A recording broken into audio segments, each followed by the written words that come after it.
Ionization पता है पहले आयन किसे कहते हैं, एटम को आयन किसे कहते हैं पता है आप लोगों को, किसी में से नहीं पता?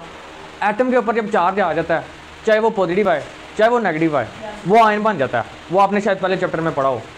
जब आयन बन जाते हैं, जब उस पर पॉजिटिव आयन आ जाता है तो वो कैटायन बनता है। क्या बनता है? और जब वो नेगेटिव चार्ज आए उस पर तो वो एनायन बनता है। वो क्या बनता है? मुझे बताओ इलेक्ट्रॉन पे कौन सा चार्ज होता है? इलेक्ट्रॉन पे कौन सा चार्ज होता है? नेगेटिव का चार्ज होता है ना। तो अगर इलेक्ट्रॉन किसी एटम के बीच में ऐड हो जाए तो उस पर कौन सा चार्ज आएगा उस एटम पे?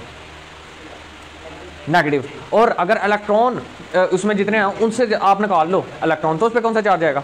पॉजिटिव आएगा। अगर 2 इलेक्ट्रॉन निकलेंगे तो 2 पॉजिटिव के चार्ज आएंगे, और 2 इलेक्ट्रॉन अगर डलेंगे तो 2 नेगेटिव के चार्ज आएंगे। अगर हमने किसी भी एटम में से एक इलेक्ट्रॉन को निकालना है तो हम क्या करेंगे? हम उसे गर्म करेंगे। क्या करेंगे?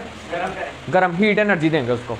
आपने देखा लोहा जब गर्म करते हो तो लाल हो जाता है, रेड कलर का हो जाता है। उसमें से भी, या किसी भी मेटल को गर्म करोगे तो वो रेड हो जाता है। उसमें से इलेक्ट्रॉन की एमिशन हो रही होती है। वो जो लाइट आपको नजर आ रही है वो इलेक्ट्रॉनिक एमिशन है। वो क्या?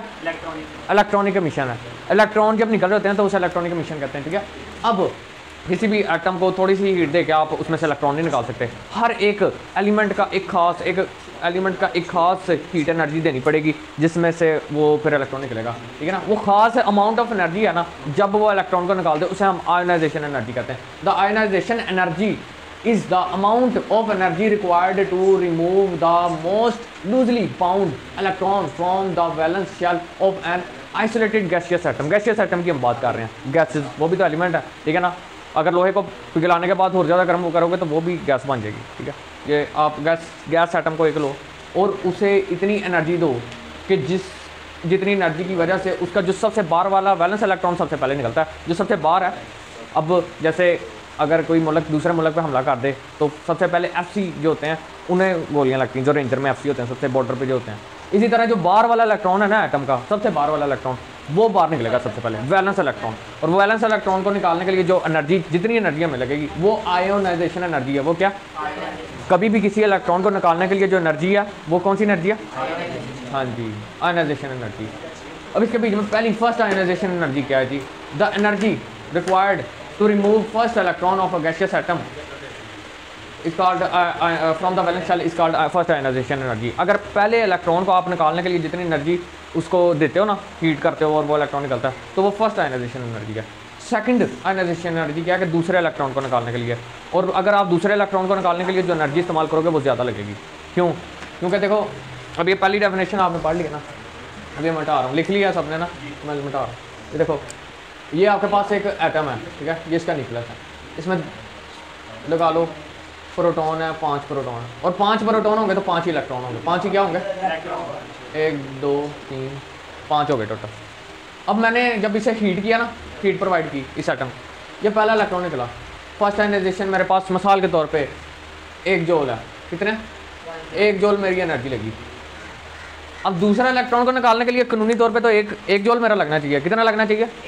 लेकिन यहाँ पे 2 जूल लग सकते हैं। एक नहीं, एक से ज़्यादा लगेगा। ज़्यादा मुझे एनर्जी निकालनी पड़ेगी।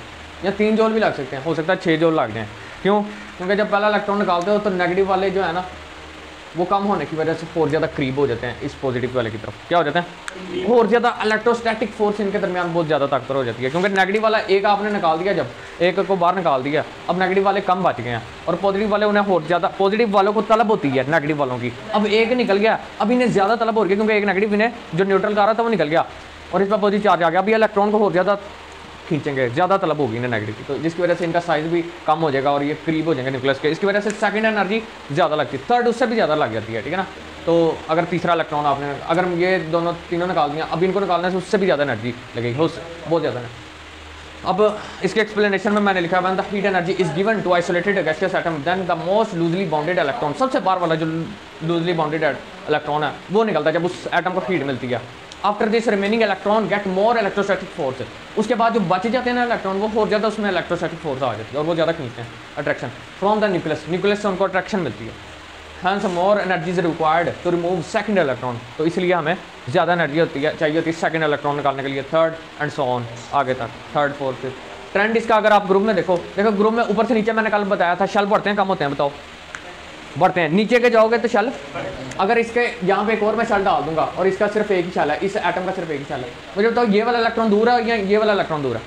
इलेक्ट्रॉन कौन सा न्यूक्लियस से दूर है? ये वाले की ज़्यादा दूरी है कि ये वाले की ज़्यादा दूरी है?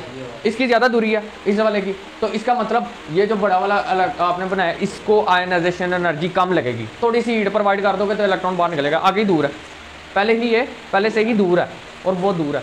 तो जितने ज़्यादा शेल ऐड होते जाएंगे तो बैलेंस इलेक्ट्रॉन दूर चलते जाएंगे और उसकी वजह से हमें कम आयनाइजेशन एनर्जी लगाएं।